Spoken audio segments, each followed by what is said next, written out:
Hello world, this is Edward Bevilacqua again from La Voce magazine. I'm sitting here with Louis Polish, who is, well, you're going to find out he's one of the great landscaping people here in Las Vegas. This is part of our series on people who built Las Vegas and make Las Vegas the great city that it is. So we're going to turn the camera towards Louis and tell me when you're ready. I'm ready. Okay, so I'm going to be able to hear and see.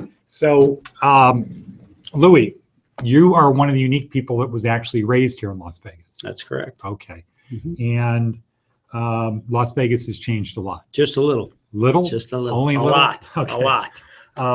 So now, and we're going to get into that, but tell us about your family coming from Italy. What part? I came from Calabria. Calabria. Southern part of Italy, yes. And your father, like most, came from a large family. Yes, he did. Youngest of 9. Youngest of 9. How about your mom? She was 3. Only 3 in her family. 3 kids. Yep. And they came over and they ended up in where? What part of the U.S.? They first were in the Pennsylvania area and then into Cleveland, into the Ohio area. Oh, okay. And then some of the families stayed in Youngstown and some stayed in Pennsylvania. And then part of our family moved out west. Okay, now tell me about that. Vegas. I remember when I was a young child, I think I was maybe 7 or 8, and Cleveland had that terrible snowstorm where we couldn't go to school and everything was shut down for weeks. And we came back from a vacation out here, and my dad told my mom, "We're leaving. Pack the bags. We're going to move out west." Really? So my grandma, she was out here already, and so was one of my uncles on my mom's side. So what happened? Do you remember the trip out? Actually, they put me on a plane and we moved out, and I moved in with my aunt and uncle. Okay. And my dad came out and got work. And then my mom stayed home with my 2 older sisters, and then they came out probably about 2 or 3 months later. Okay. Now, what were your first thoughts when you got here? Oh, I liked it. The weather was awesome. Okay. You know, we came from the snow. Even though it was in the winter? Didn't matter. It was nice. Okay. Yeah, it's perfect. And so did you like it immediately, or were you sad that you left your friends? No, I liked it here. We vacationed here quite a bit. We vacationed here and then in Florida. Okay. Most of the time to get out of the winter anyway. So this was a great place. We had been out here numerous times at a young age. So. And what did your dad do? He was in the construction industry as well. Okay. Had a home remodeling business back east. And then when he came out here to Vegas, he went right to work in the construction industry because it was right before the big boom. So they had, there was a lot of work. So residential? Yes. Building homes. Yep. Okay. And did he work for a large company? Yeah, he worked for actually a small privately owned company here in town first. Worked for Chisholm Homes for the first 15 or 17 years. Then he worked for America West for Larry Kennerelli. Okay. And then he worked for a couple smaller builders at the end of his And did career. you have to go to work for him? No, I didn't. Okay. I didn't. His last big thing that he did build was at my house. He built my house for me. Okay. But as you were growing up, didn't do anything? Oh, yeah. He had me doing all kind of odd jobs. Are you kidding? Yeah, I was a painter. I was a little quasi-electrician guy. I was a cable TV guy install. I mean, I did a lot. Okay. Paint sweeps. He had me working all the time. Okay. And do you remember the population? Oh, I don't. We moved here in 76 or 77 roughly. And I would have to think it was maybe 600, 700,000 people maybe at that time. Okay. Compared to almost 2 million. Yeah, it's a lot bigger. And you've been part of that whole growth. Yes, we have. Yes, we have. We've our companies have personally, we've landscaped over 40,000 homes in this town. Wow. So yeah, we've done a little bit of 40,000, a lot of landscaping. Do you mostly do commercial or residential? Residential, we do a small amount of commercial, but mostly our business is actually on the residential side. Yes. Okay. Wow. 40,000 homes. Mm-hmm. Any idea how many homes are here? I don't know. Okay. I don't know, but I know in the big years in the early 2000s when they were building 30,000 homes, 32,000 homes a year, we were doing about 9,000 a year.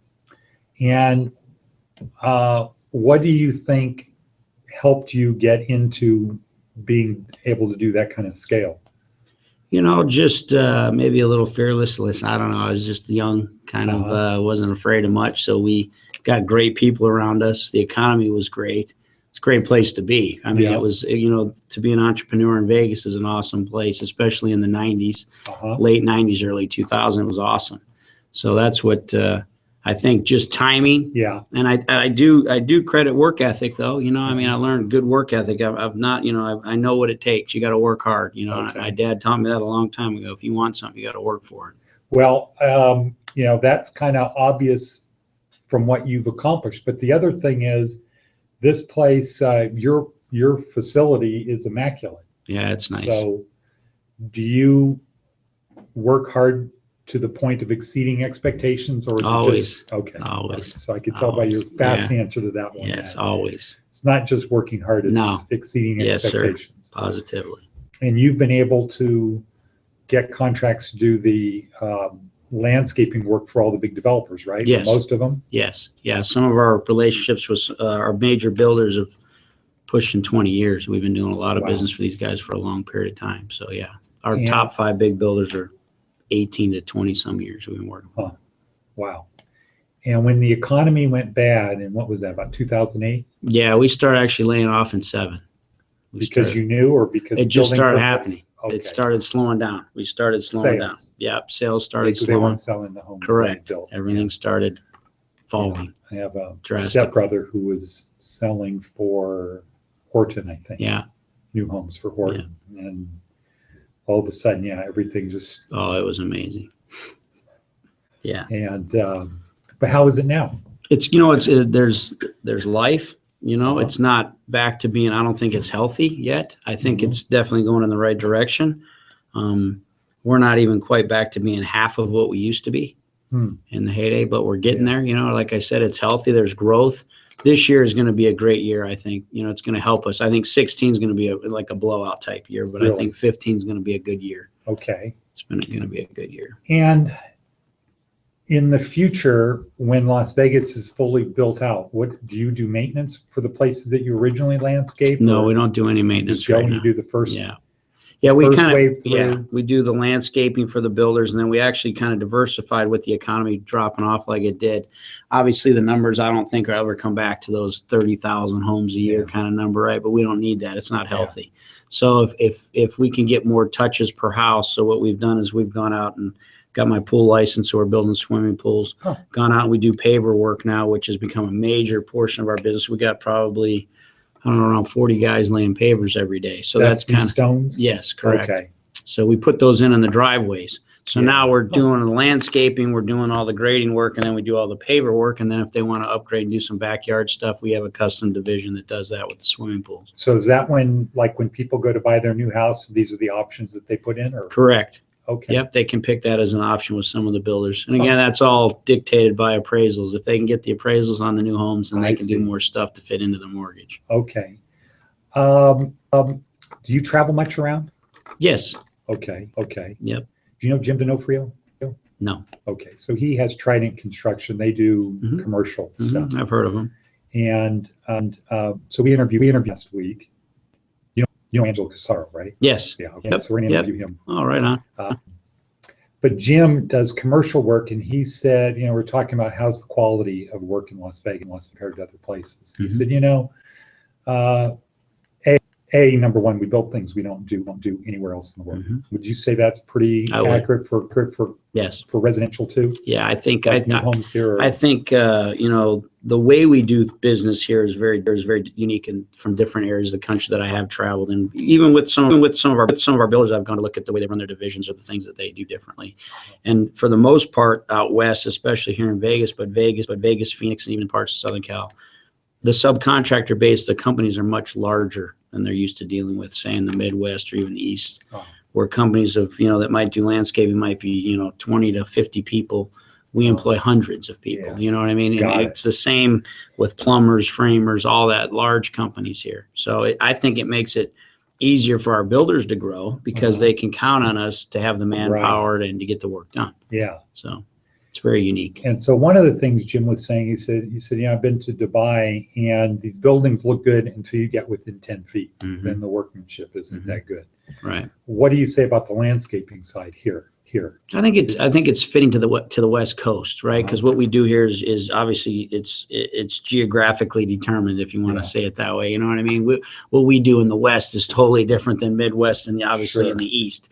So we get 12 months of working, where the East Coast are buried under 2 feet of snow right now. So if you're not in the snowplow business, you're not making any money. So here we can landscape basically 365. Okay.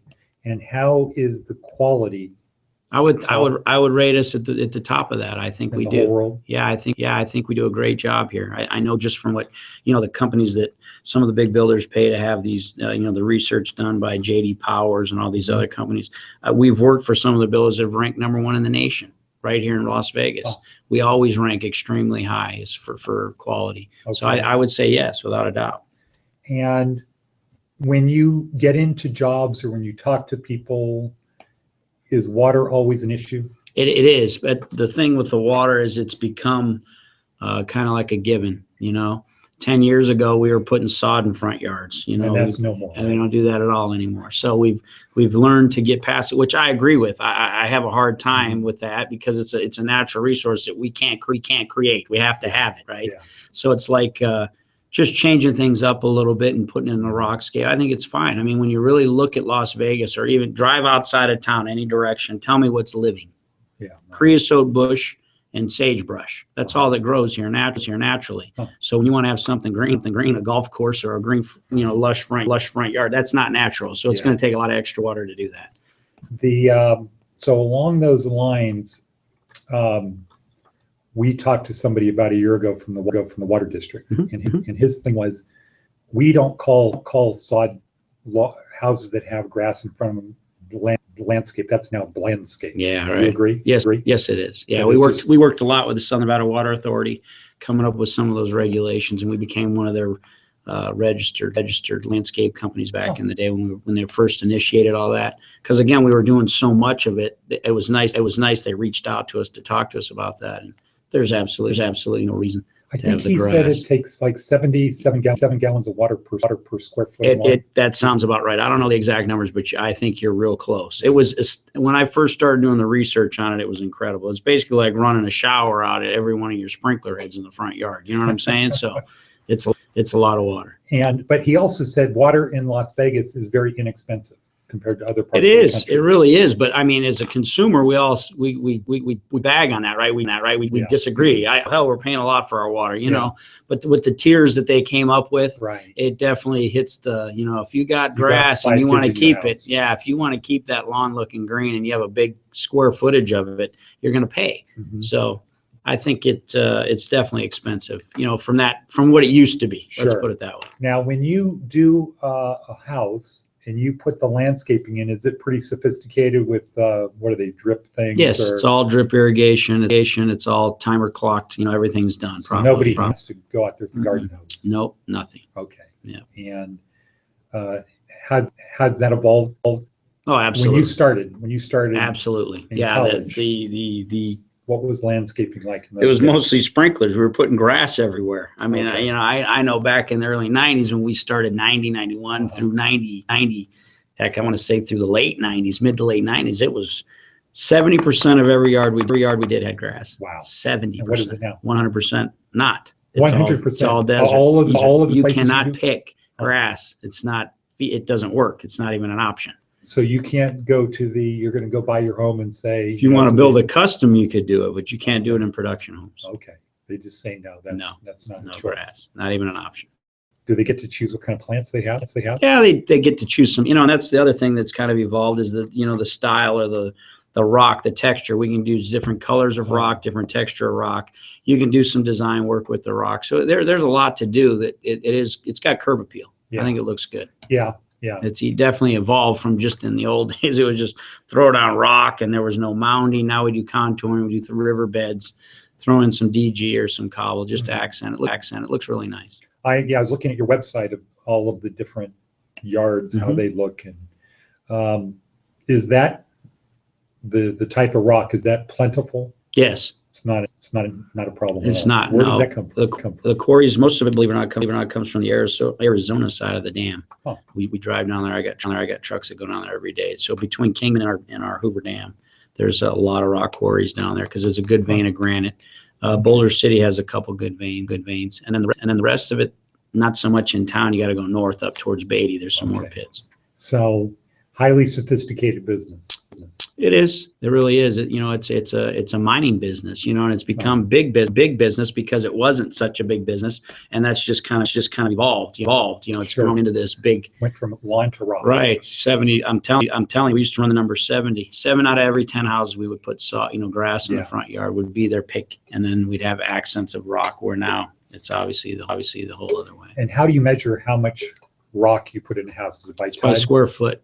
Okay. Square foot or by ton, depending. If it's 3/4 inch rock, we know the square foot amount that goes in. If it's cobble or 3/4 or DG, whatever the size is, they have a square foot amount. We buy it by the ton. Okay. So that's how. How we many buy it. tons would you say go into a house? Normal average size production style house, you're going to get about 7 to 8 tons. Wow, seems like a lot. Of rock. Yeah, it is a lot. It's 2 inches deep, so Okay. 3/4 inch rock, and then some of the yards are much bigger than that. So. Yeah. How long does that last?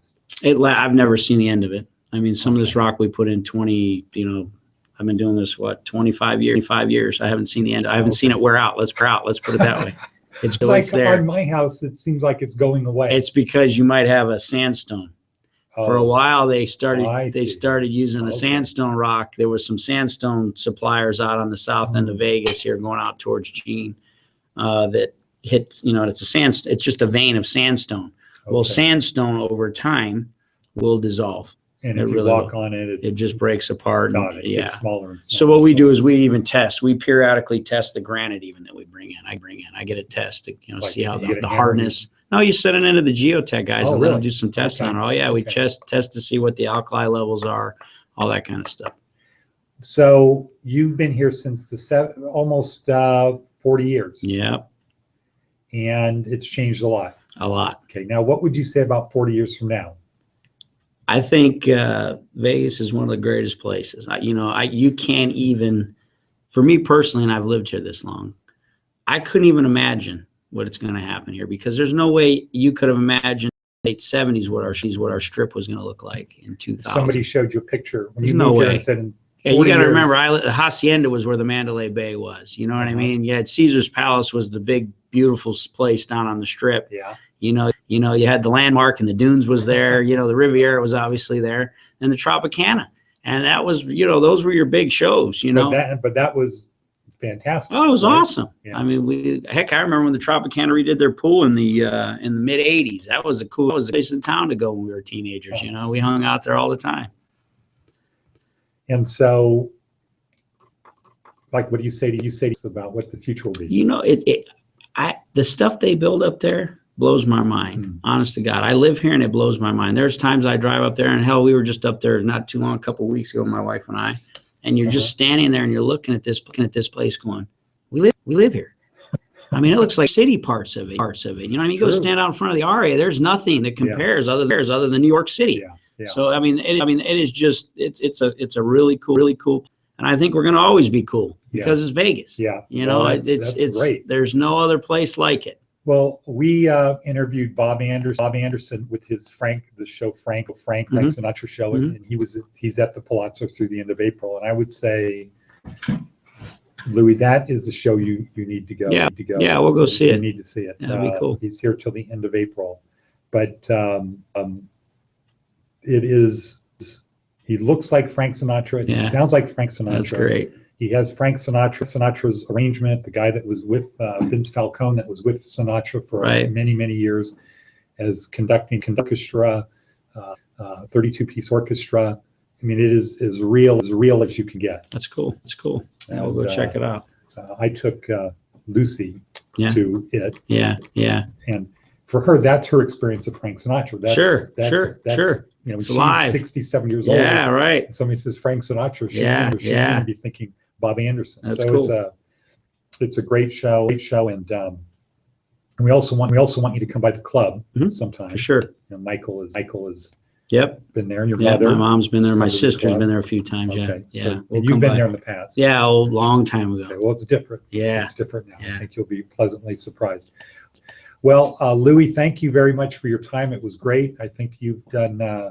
You're one of the people that makes Las Vegas the great city that it is. Oh, thank you. Thank you. All right. And thank you, world.